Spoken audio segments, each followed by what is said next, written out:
Assalamualaikum warahmatullahi wabarakatuh. Hari ini saya akan menjelaskan tentang distribusi satu peubah acak.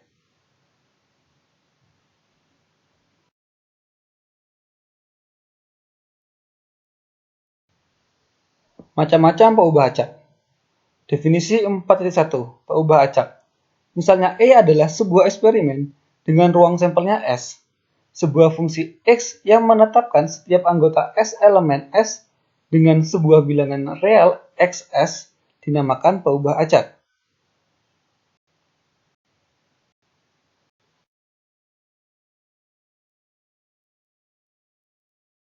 Contoh 4.1. Sandi melakukan pelemparan dua buah mata uang logam Rp100 yang seimbang secara sekaligus. Jika X menunjukkan banyaknya huruf Bank Indonesia yang terjadi, maka apakah X merupakan peubah acak?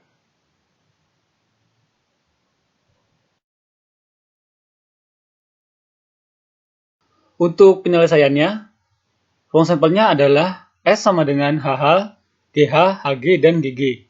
Dengan G merupakan gambar karapan sapi, H itu merupakan huruf Bank Indonesia, lalu untuk S1 sama dengan HH, maka XS1 sama dengan XHH sama dengan 2. Untuk S2 sama dengan GH, maka XS2 sama dengan XGH sama dengan 1. Untuk S3 sama dengan HG, maka XS3 sama dengan XHG sama dengan 1. Dan untuk S4 sama dengan GG, maka XS4 sama dengan XG sama dengan 0. Jadi nilai-nilai yang mungkin dari X yaitu Rx sama dengan 0, 1, dan 2.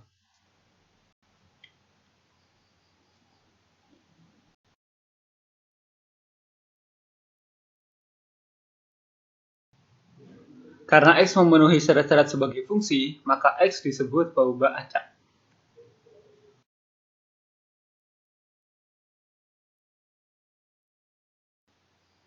Definisi 4.2. Dua peristiwa yang ekivalen.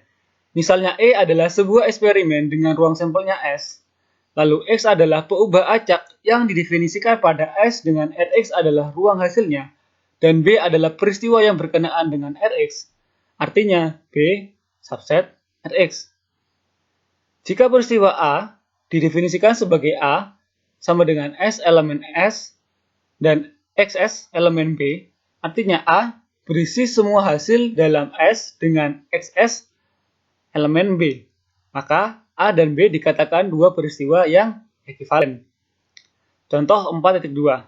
Ketika kita mengundi dua mata uang logam Rp100 yang seimbang secara sekaligus, maka ruang sampelnya yaitu S sama dengan HH, HG, GH, dan GG. Jika X menunjukkan banyak G yang terjadi, maka nilai-nilai yang mungkin dari X adalah Rx sama dengan 0, 1, dan 2.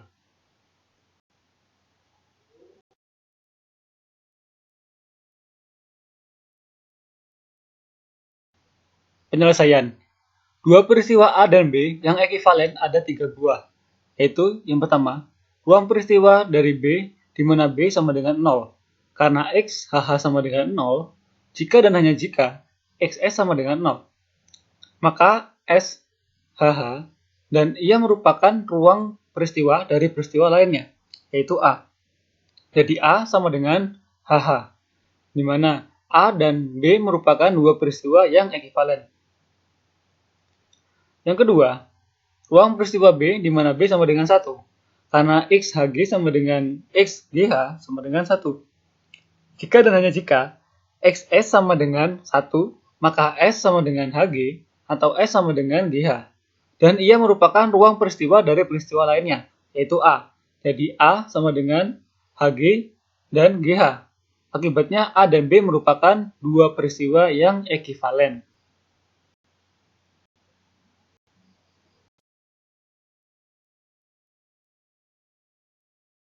Lalu yang ketiga, ruang peristiwa dari B di mana B sama dengan 2. Karena XGG sama dengan 2, jika dan hanya jika XS sama dengan 2, maka untuk S, GG, dan ia merupakan ruang peristiwa dari peristiwa lainnya, yaitu A. Jadi untuk A sama dengan GG, akibatnya A dan B merupakan dua peristiwa yang ekivalen.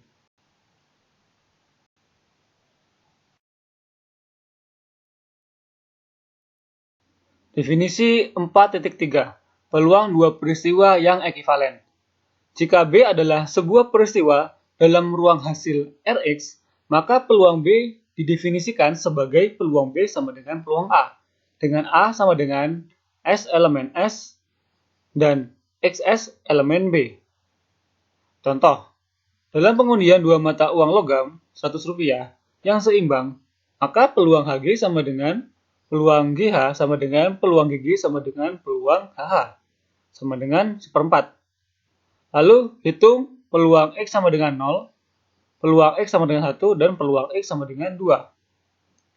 Lalu jawabannya, untuk yang A, karena X sama dengan 0 ekivalen dengan peristiwa yang peristiwanya HH dan peluang HH sama dengan 1/4, maka peluang X sama dengan 0 sama dengan peluang HH sama dengan 1/4.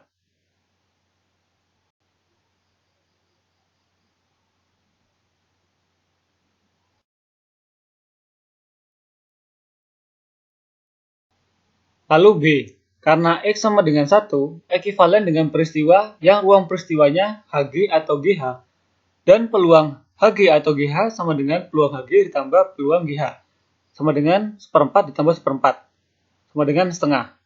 Maka peluang X sama dengan 1 sama dengan peluang HG atau GH, sama dengan setengah. Selanjutnya yang C, karena X sama dengan 2, ekivalen dengan peristiwa yang ruang peristiwanya GG, dan peluang GG sama dengan 1/4. Maka peluang X sama dengan 2 sama dengan peluang GG sama dengan 1/4.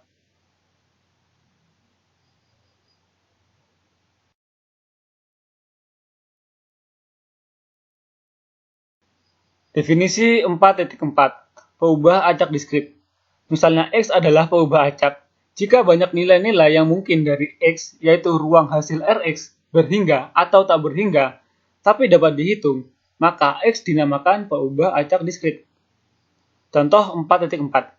Ketika kita mengundi dua mata uang logam Rp100 yang seimbang secara sekaligus, maka ruang sampelnya yaitu S sama dengan HH, HG, GH, dan GG. Jika S menunjukkan banyak G yang terjadi, maka nilai-nilai yang mungkin dari X adalah Rx sama dengan 0, 1, dan 2.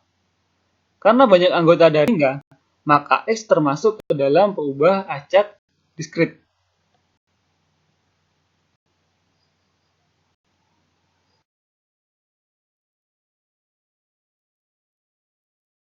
Contoh 4.5.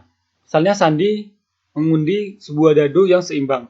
Jika peubah acak X menunjukkan banyak pengulangan percobaan sampai mata dadu 5 muncul pertama kali, maka nilai-nilai yang mungkin dari X adalah Rx sama dengan 1, 2, 3, hingga tak hingga. Kenapa tak hingga? Karena kita belum tahu sampai ke berapa mata dadu 5 muncul. Karena banyak anggota Rx tak berhingga, tapi dapat dihitung, maka X termasuk ke dalam peubah acak diskrit.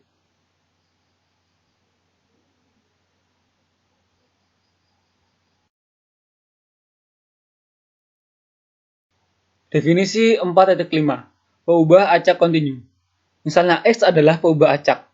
Jika nilai-nilai yang mungkin dari X, yaitu ruang hasil Rx, merupakan sebuah interval pada garis bilangan real, maka X dinamakan peubah acak kontinu.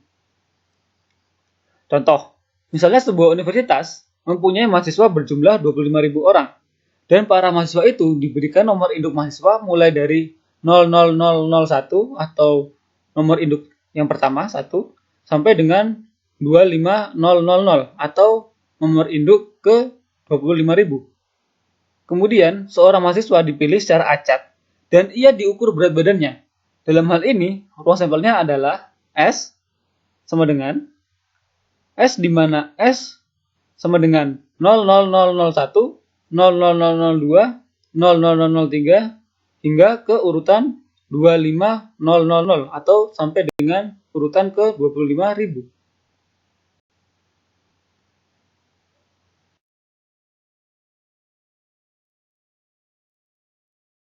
Misalnya, X menunjukkan berat badan dari mahasiswa yang terpilih. Maka ia bisa ditulis sebagai XS dengan S elemen S. Kita mengasumsikan bahwa tidak ada mahasiswa di universitas tersebut yang mempunyai berat badan kurang dari 20 kg atau lebih dari 175 kg. Sehingga ruang hasil dari X adalah Rx sama dengan X di mana 20 kurang dari sama dengan X kurang dari sama dengan 175 kg.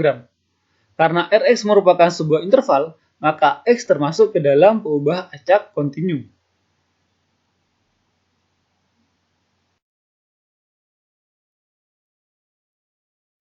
Terima kasih atas perhatiannya. Selanjutnya akan sambung ke video part yang kedua.